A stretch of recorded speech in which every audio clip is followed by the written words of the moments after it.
Shalom, shalom, bien-aimés dans les Seigneur. Bonsoir. Ce soir, je voudrais parler en particulier sur un sujet qui m'est arrivé dans le cœur, qui est nous devons connaître notre identité. Lorsque le chrétien ne connaît pas son identité, lorsque en tant que le pasteur, l'évangéliste ne connaît pas son identité, le diable va toujours le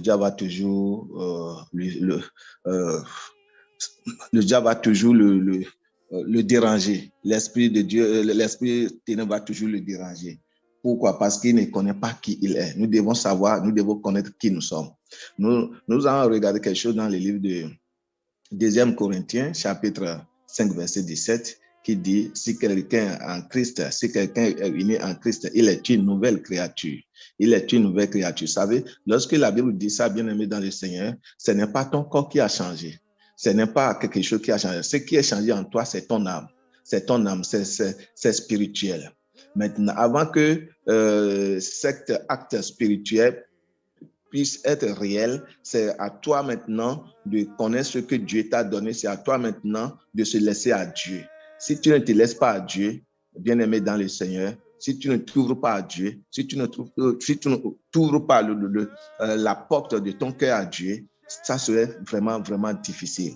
Ça serait vraiment difficile. Tu serais chrétien, mais avec tas de problèmes. Tu serais chrétien, tu te dis chrétien, mais avec tas de difficultés. Ouais. Il dit que si quelqu'un est en Christ, si, c'est une condition, si quelqu'un est en Christ, il est une nouvelle créature. Les choses anciennes sont passées.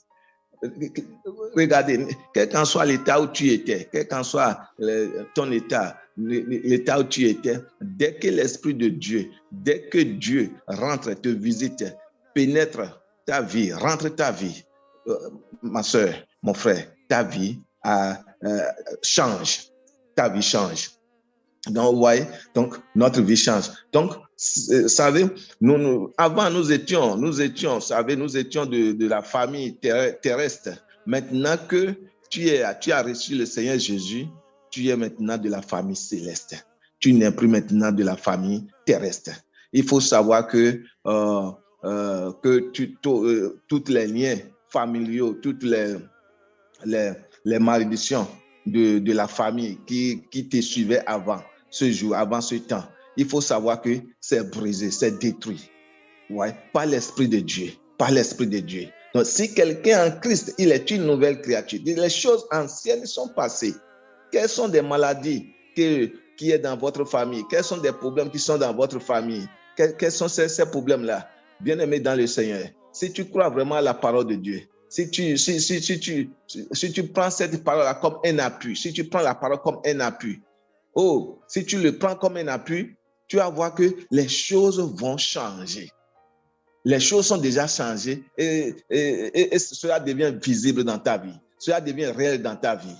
La plupart d'entre nous, en tant qu'évangélistes et pasteurs, la raison pourquoi nous ne voyons pas la main de Dieu, nous ne voyons pas la gloire de Dieu, nous ne voyons pas, c'est parce que nous n'avons pas cru à la parole de Dieu. Nous n'avons pas cru à la parole de Dieu.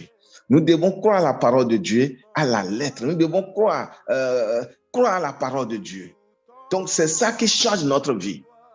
Oui, regardez, Dieu, il a amené sa parole pour nous changer. Et c'est lorsque nous vraiment imbibés dans la parole, lorsque nous sommes donnés dans la parole, dans cette parole, notre vie doit changer.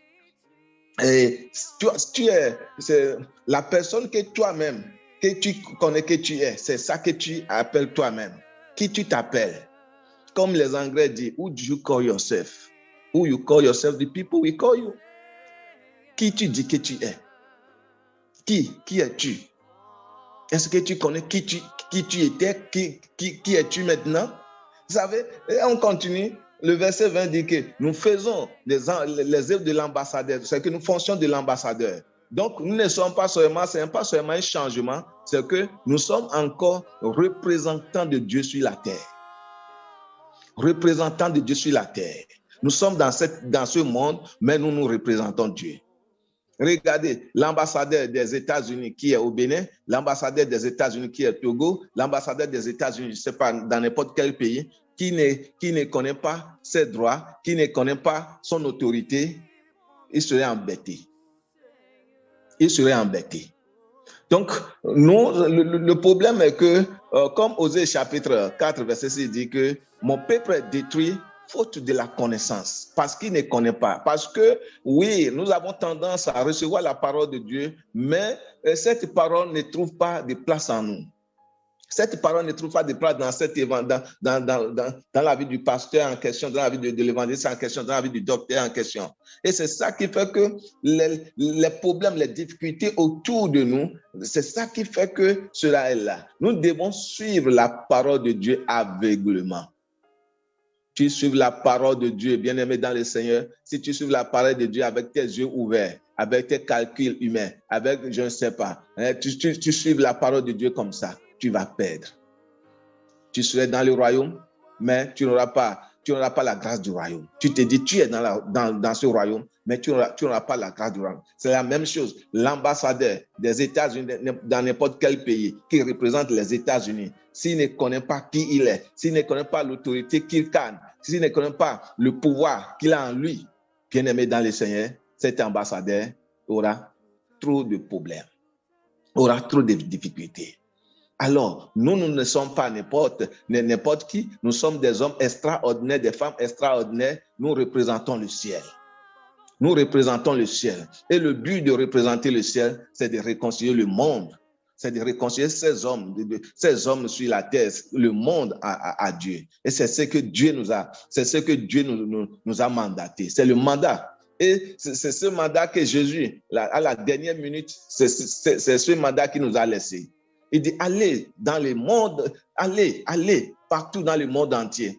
Et vous savez, dans le livre de Marc 16, dit, vers verset 20, il dit que lorsqu'ils allaient, le Seigneur confirmait, le Seigneur confirmait cela avec des prodiges et des signes. Lorsqu'ils allaient, lorsque vous avez la parole de Dieu vrai en vous, lorsque vraiment vous absorbez la parole de Dieu, lorsque vous êtes vraiment dans la parole de Dieu, les situations changent. Il n'aura plus, c'est ma maladie, mon problème. Nous n'avons pas, tu n'es pas né avec un problème, tu n'es pas né avec une difficulté. Oh, bien-aimé dans le Seigneur, écoutez, dit, si quelqu'un est en Christ, est-ce que tu es en Christ? C'est à toi de répondre, est-ce que tu es en Christ? Dis, les choses anciennes sont passées. Pourquoi tu vis encore la vie du passé?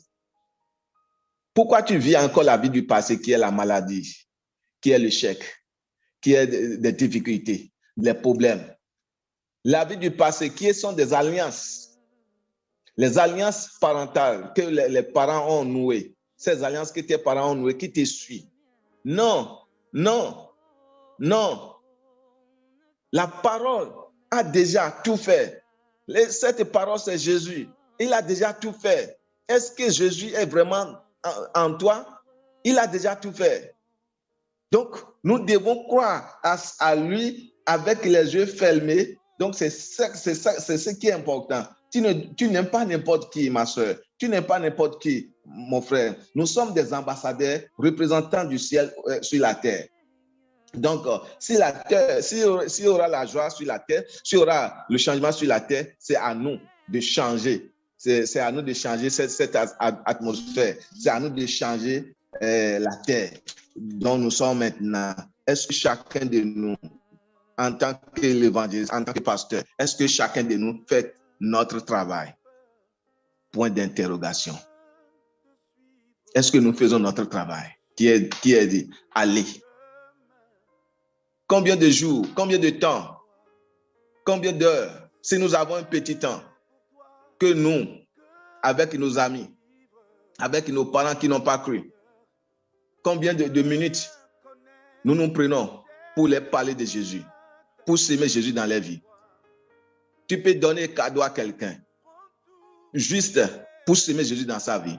Tu peux organiser un dîner pour quelqu'un, juste pour s'aimer Jésus avec lui, pour s'aimer Jésus en lui. Donc, par tous les moyens que tu vas faire pour persuader, pour convaincre les gens de ce monde, tu dois les faire. Et comme ça, là, la bénédiction serait toujours dans ta porte, bien-aimé dans le Seigneur. La bénédiction serait toujours dans ta porte. Oui, Et cela ne peut pas être fait lorsque cette parole n'est pas ancrée en toi. Nous allons regarder dans le livre de Jacques, chapitre 1er. Jacques 1er.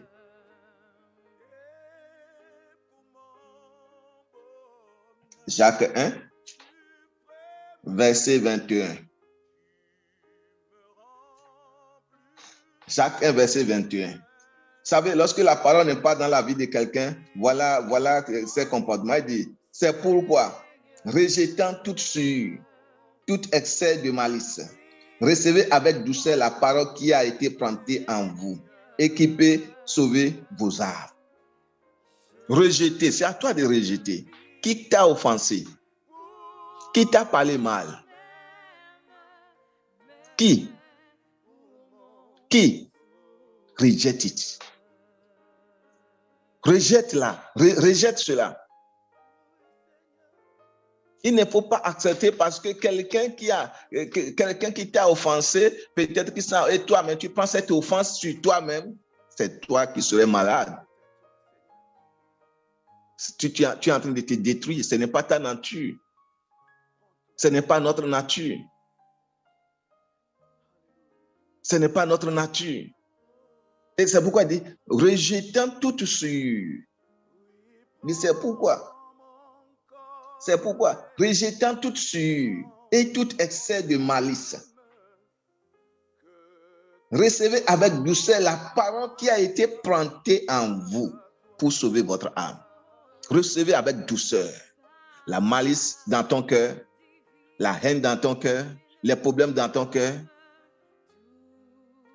Lorsque la parole rentre, il y a ces choses-là, la parole ne peut pas demeurer là. Tu ne peux pas avoir les déchets dans ton cœur. Tu ne peux pas. Ma soeur, tu ne peux pas. Mon frère, tu ne peux pas. Tu ne peux pas. Donc, c'est que, vous savez, Dieu a déjà tout préparé pour nous, mais les difficultés que nous sommes en train de rencontrer de jour en jour en tant que chrétiens, c'est nous-mêmes, ce n'est pas même Dieu. Oui, si Dieu est vivant, pourquoi ceci? Si Dieu est vraiment Dieu, pourquoi telle difficulté? Si Dieu est ceci, pourquoi cela? Etc. Non. Il est toujours Dieu. La Bible dit, il ne change jamais. Notre Dieu ne change jamais. Amen. Ton Dieu ne change jamais, mon frère. Ma soeur, ton Dieu ne change jamais. Maintenant, le même Jacques, chapitre 22, je vais rester sur Jacques, chapitre 2, verset 26. Verset 26, il dit, comme le corps sans âme est mort, de même la foi sans les œuvres sont mortes. La parole que tu entends, tu dois le mélanger avec quoi? Avec la foi. Les choses peuvent être dures dans ta vie, mais tu crois que tout est déjà réglé. Tu crois la surprise, tu crois à la hauteur, c'est-à-dire à la supériorité de Dieu. Dieu domine tout. La suprématie de Dieu. Dieu domine tout, ma soeur. Domine tout. Tu crois. Et c'est ça. Tu dis, le corps, notre corps, s'il n'y a pas l'âme dans notre corps, est-ce que le corps peut bouger? Est-ce que le corps peut faire quelque chose? La même chose, lorsque la parole n'est pas mélangée avec la foi. Alléluia. Lorsque la parole n'est pas mélangée avec la foi. Si la parole ne trouve pas la foi, mon frère, c'est grave. C'est grave. Là, c'est comme un enfant mort-né. Tu es là, mais tu n'as pas la vie. Et je prie ce soir que le Seigneur nous aide, qu'il nous donne la vie au nom puissant de Jésus. Qu'il nous aide dans tous les domaines au nom puissant de Jésus. Amen. Je suis encore Jacques chapitre 3. Jacques chapitre 3, verset 11. Il dit, la source fait-elle jaillir par la même ouverture l'eau douce et l'eau amère? Quel est l'état de ton cœur? Quel est l'état de ton cœur? Quelles sont les paroles qui sortent dans ta bouche? mon frère et ma soeur, quel est l'état de ton cœur? On ne peut pas avoir de l'eau douce et de l'eau amère dans un même vase. Non. Dans un même lieu. Non. Quel est l'état de ton cœur? Et lorsque l'état de notre cœur n'est pas droit, lorsque nous avons vraiment ces gens d'amertume, les démons nous embêtent. Les esprits ancestrales nous embêtent. Notre pensée devient impure. Et c'est ce que l'ennemi aime. Et lorsque votre pensée est vraiment impure, elle est vraiment dans l'obscurité, le diable vous envahit. Le diable vous envahit et c'est en cela que les choses que vous devez abandonner pour avoir la vie sauve, pour être libéré. Non. Parce que votre cœur n'est pas totalement libéré, vous ne pourrez pas laisser ces choses. Par exemple, le vol, l'adultère, la fornication, etc. La masturbation, fumer la cannabis, prendre de drogue, etc.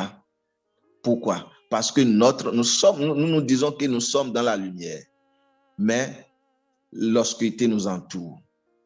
L'obscurité prend possession en nous. Pourquoi? Parce que nous ne sommes pas vraiment donnés. Nous ne sommes pas libérés. Nous n'avons pas cru. Et nous ne savons pas qui nous sommes. Nous ne connaissons pas notre identité. Nous ne connaissons pas notre identité. C'est le problème. C'est le problème. Moi, je ne peux pas imaginer quelqu'un qui est dans le Seigneur, ça fait peut-être 5 ans, voire 10 ans, qui fait comme bébé, qui parle comme bébé. Je ne peux pas imaginer.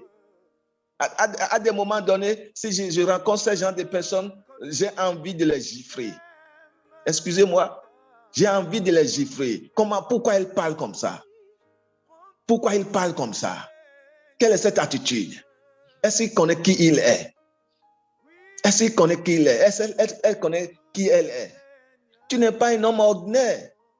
Tu n'es pas une femme ordinaire. Tu n'es pas une jeune femme ordinaire, jeune fille ordinaire. Tu es extraordinaire.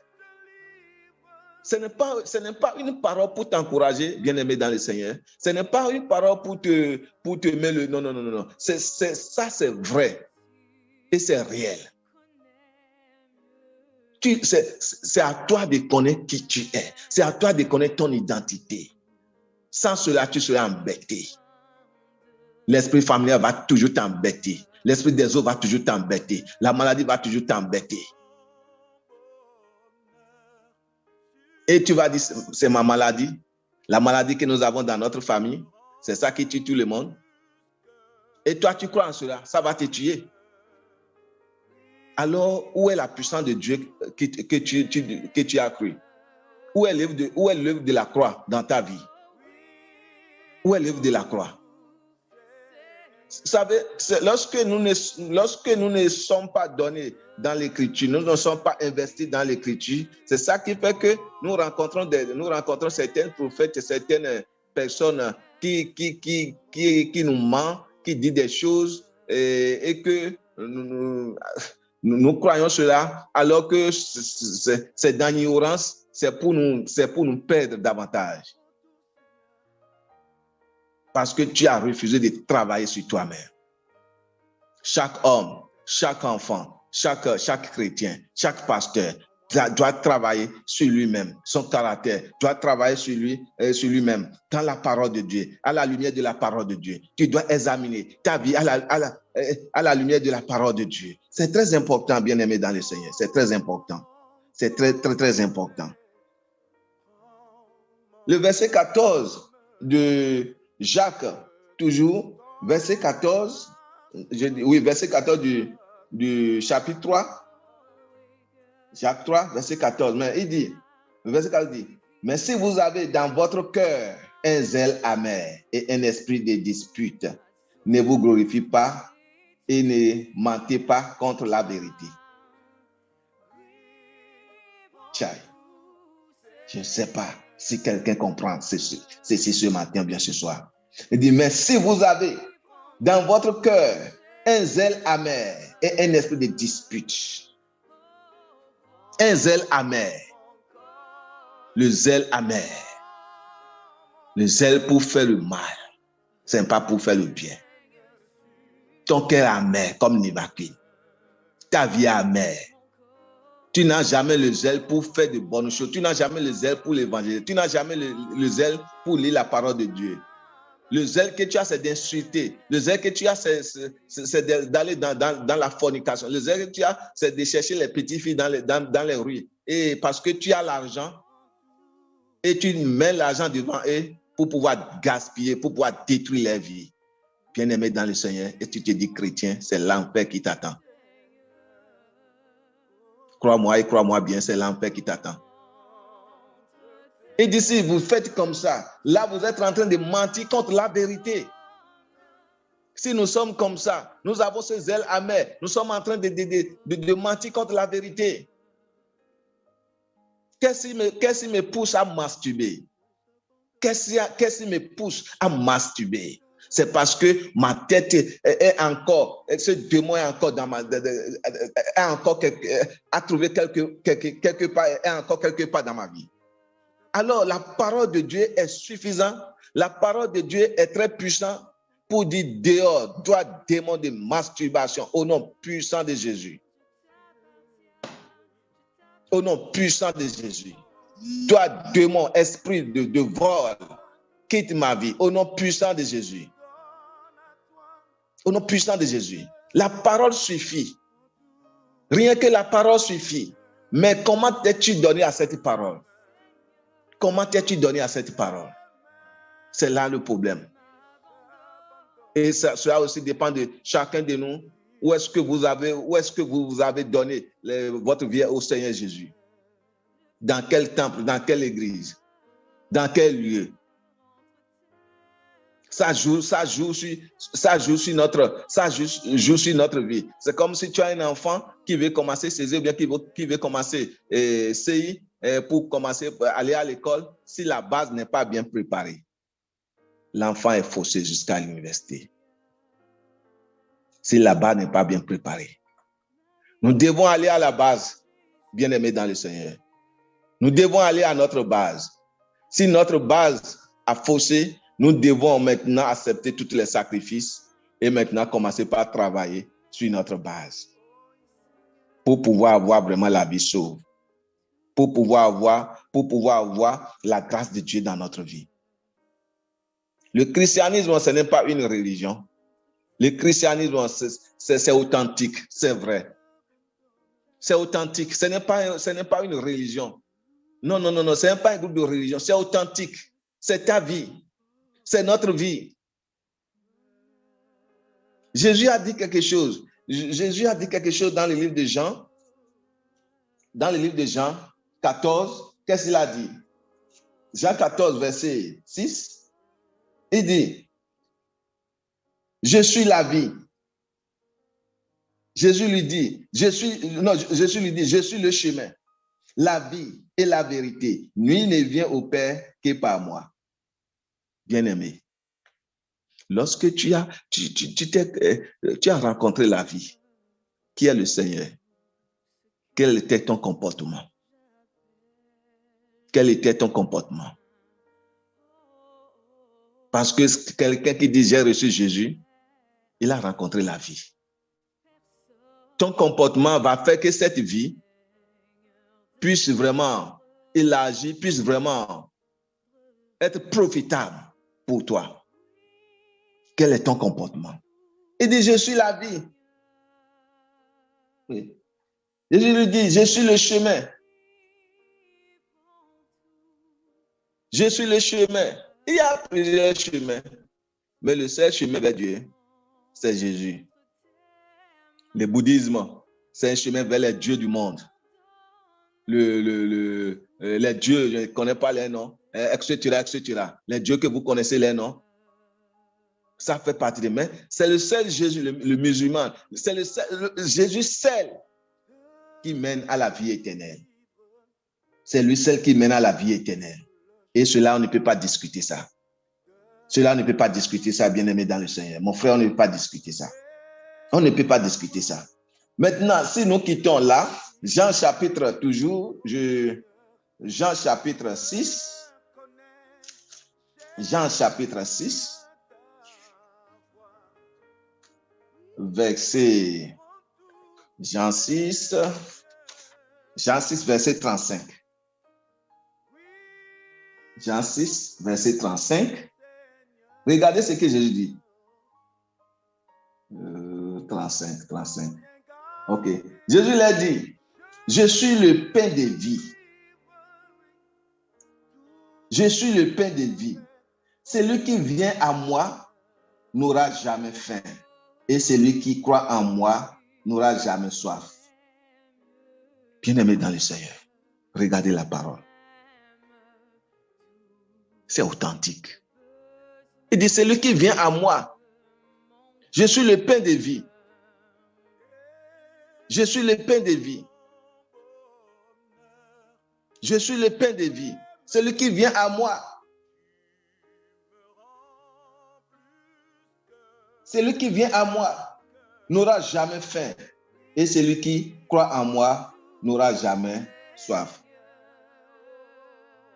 Et vous savez, cette écriture, si nous allons comparer avec Romains, je crois, Romains 8, 31, 32, il dit que si Dieu n'a pas, Dieu n'a pas épargné son fils. Dieu n'a pas épargné son fils. Il a laissé son fils à cause de mon péché, à cause de ta péché, à cause de nous. Pourquoi ne nous donnera pas toutes choses que nous lui demandons? Le travail que tu as besoin, bien-aimé dans le Seigneur. Si tu as, comme les Anglais ont dit, si tu as, si tu as le conscience, si tu as, when you are conscious of what of your Christian life, if you are conscious, si tu es conscient de ta vie chrétienne, de qui tu es, when you are conscious, the Lord will bless you with everything. When you are conscious of the kingdom, si tu es conscient du royaume, si tu es conscient de l'avancement du royaume, si tu es conscient de l'avancement de l'évangélisation, tu es conscient de l'avancement de, je ne sais pas, quand il aura besoin. Si tu es conscient, mais des hommes et des femmes qui veulent, mais ils ne sont pas conscients pour le royaume. Jésus les a décrits quelque part qui sont pauvres pour le royaume. Et ma prière pour chacun de nous ce matin, bien ce soir, est que nous soyons vraiment riches pour le royaume.